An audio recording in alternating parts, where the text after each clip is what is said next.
Gon' vote. Everybody gon' vote. Everybody gon' vote.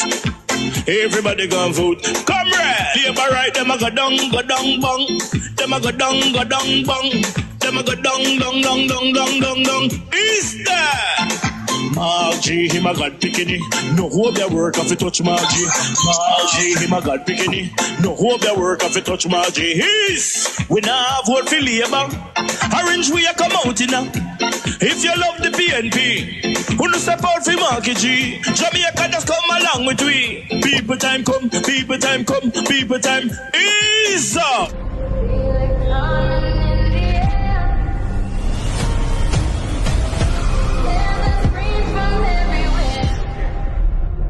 Only thing that's on my mind is who's gonna run this town tonight. Yeah, I say that we are pledge of allegiance. Who's gonna run this town tonight? Yeah, I say that we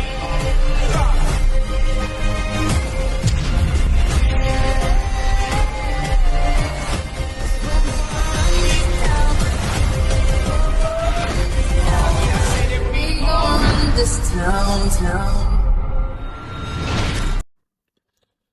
As this video shows quite graphically, the refusal of the government last week in Parliament to take on board the suggestions I made to amend the bill dealing with the road traffic amnesty so as to extend the period in which motorists with outstanding tickets from February 2018 through January 31st, 2023 would be able to settle those tickets and pay their fines, rather than having to do so before Tuesday, 31st January, which is tomorrow, and which has put the traffic court system into absolute chaos.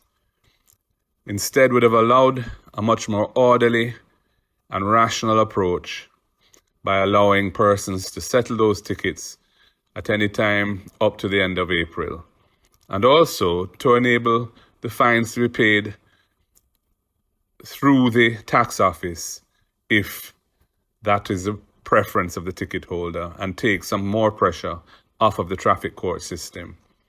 The government was adamant that they would not permit this to happen, and this is why we are seeing these chaotic scenes at the traffic court. People being treated as if they were less than human, riding roughshod over the dignity of the Jamaican people. This bill is problematic. Indeed, I don't think I've encountered a bill quite like this in my roughly, 16 years as a parliamentarian. It says that the Act shall continue in force from the date of commencement and expires on January 31, 2023, which is next Tuesday. The date of commencement of this Act is likely to be Monday or Tuesday, if the bureaucratic machinery tries its best to expedite it, because it has to go to the Senate, presumably tomorrow. Then the Attorney General's chambers have to certify its constitutionality, and then it has to go to the GG for his assent, and then it has to be gazetted. A notice has to be gazetted of the enactment. This means, for example, that the arrangements that have been put in place for January so far would not have occurred during the time in which the Act is in operation, which raises legal questions as to the efficacy of the reprieve provisions in relation to the fine and the demerit points for persons who have already, in reliance on public announcements, gone ahead and paid tickets in the reasonable expectation that they would get the benefit of the reprieve. It really doesn't make sense for the window of operation of this Act to be so narrow, to be literally a day or two at the maximum. As is well known now, the traffic courts have been deluged in the corporate area with persons seeking to pay tickets to take advantage of the amnesty, though it's not called an amnesty, but I'm going to refer to it as an amnesty because it's a convenient phrase to describe what this is providing for. Persons who have sought to go in there and pay tickets have had to wait very long periods of time. Some of them have been given dates, as I understand it, in March and even April. So it is not working well. And I know that the transport sector is extremely concerned about that. I am not concerned about saving face or any kind of posturing around this issue. What we need is a workable solution that will allow the intent of the bill to be given effect. So when we're in committee, I am going to propose a couple of amendments to this bill. 2 amendments specifically. In one, I will propose an amendment to the definition in clause 2 of reprieve period, which is a section which says that it continues in force from the date of commencement of the act, which has not yet happened, and expires on January 31st, 2023, which is Tuesday coming. Rather than say that, it would say the reprieve period means a period commencing on January 1, 2023, which is when I think persons started to act on the assumption that the reprieve would apply to them, and expires or ends on April 30, 2023. That will allow persons to deal with the matter without causing chaos within the traffic court system. This does not in any way impact the bringing into effect of the new act. This can run concurrently in relation to situation described in here, which is prescribed notices issued during the period of from February 1, 2018 and ending on January 1, 2023. Those can continue to be dealt with by the regime under this enactment, but in an orderly way without creating chaos. And I also intend to propose that what is now Section 7 or Clause 7 of the bill be renumbered as 8, and that a new Clause 7 be inserted, essentially to allow qualifying persons to pay the outstanding traffic penalties, either in the traffic court having jurisdiction with respect to the prescribed notice to which the penalty relates, or at any tax collectorate operated by Tax Administration Jamaica, which will further alleviate the congestion, the chaos, the inconvenience being faced by the traffic court, and allow motorists who want to settle this obligation to do so in a much more simple way, where essentially they're just going to pay the fine in the collectorate, as is currently allowed within a 21-day window from the date of the ticket. Given that we're dealing with a 3-year period retroactively, we need a special provision here to allow that to happen. And I'm going to propose language to achieve that. This is going to generate significant revenue for the government, which is a good thing, and also allow the situation to settle down where motorists who owe these outstanding obligations can do so within this window of time without the inconvenience that has now arisen because of the very truncated period which the traffic court was quite frankly not prepared to deal with. And the system has been overloaded.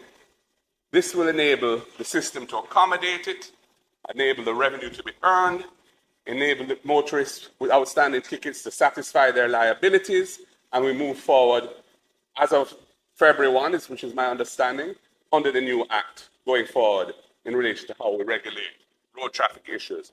That is my proposal, Madam Speaker, and I have drafted some language for the drafters to consider when that time comes. Thank you. So there's no way they can wash their hands of this.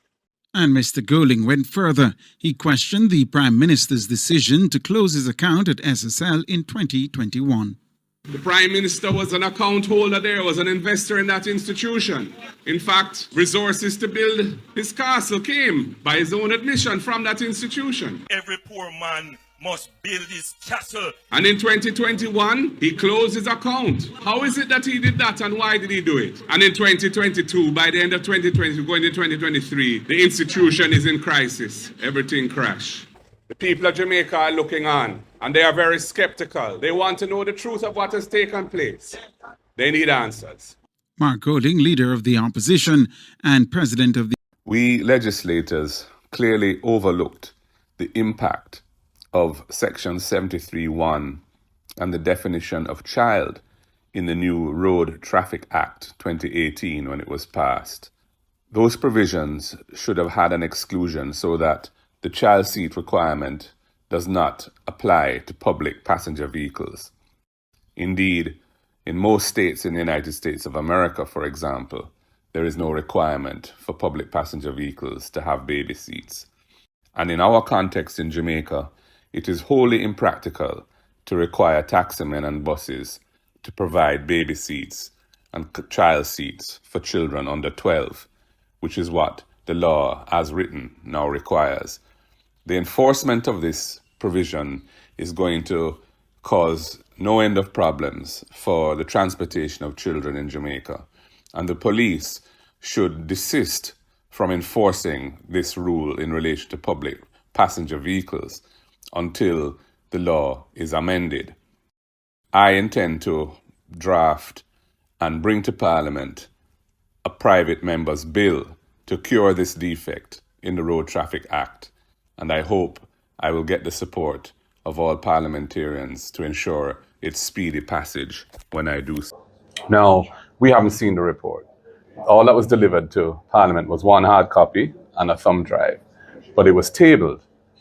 Our expectation in that situation was that the Speaker would step down and somebody else would take the chair and move forward with a decision as to what's to happen next. As regards Parliament, the Speaker did not step down. Instead, she proceeded to make rulings as to what should happen with this report, sending it to the Oversight Commission. Now, the Oversight Commission is established to review the role and functioning of the Integrity Commission, not to adjudicate or even investigate or consider specific reports which have been tabled in the House. She's also referred it to the Ethics Commission, which she chairs. Now, she subsequently indicated that she would recuse herself from the chair of that committee. But having sent the matter to the Ethics Committee, she's also convened a meeting of the committee next week. So she, in terms of the rulings today, has been a judge in her own cause.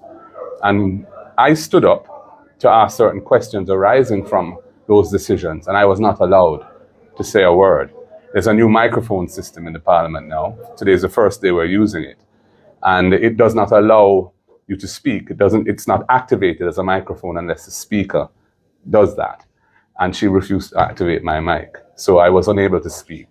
And in her rulings and in her refusal to allow me to speak, all of the government side MPs were cheering and banging and their desks and so on. And I was decided that this is a farce. This is not the kind of Parliament that we're accustomed to. It's bringing the Parliament into disrepute, and the appropriate thing for me to do was to walk out, and we did. Out of respect as a leader of the opposition, I am going to direct you to the standing orders as it relates to a ruling of the Speaker in this House. And I have ruled that this matter goes to the Oversight Committee for deliberations and to that. And I am now moving on. Bills brought from the Senate.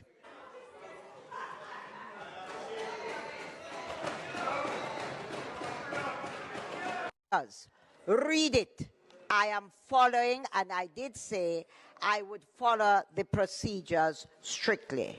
I am doing so, and unless a member has a point of order and can bring my attention to a standing order, the matter, like any other matter, is referred to two committees.